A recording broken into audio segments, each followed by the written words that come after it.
It was done to get a handle on what bycatch is taken in the purse-seine fisheries. The Western Central Pacific Fisheries Commission has a responsibility not just for the target stocks like tuna, but also for the non-target stocks like rainbow runner, mahi-mahi and so on, and they are taken as bycatch in the purse-seine fishery.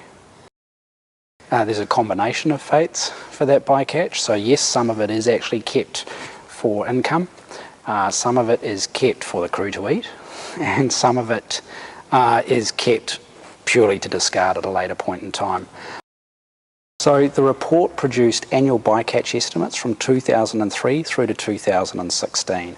One of the significant changes over that time frame was in 2014 the implementation of 100% observer coverage in that purse-seine fishery.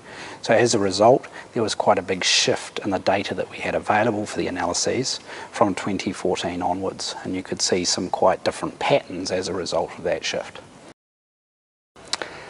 The general response of the scientific committee was overwhelmingly positive. People were really pleased to see that the effort they'd put into getting the observer coverage up and running had actually resulted in some new science and some really interesting new information for them. People basically requested us to do the analyses again, so keep updating the analyses basically. They want to keep seeing them into the future, but they also suggested that not only was it important for the purse-seine fisheries, but that we should also do a similar analyses for the longline fisheries.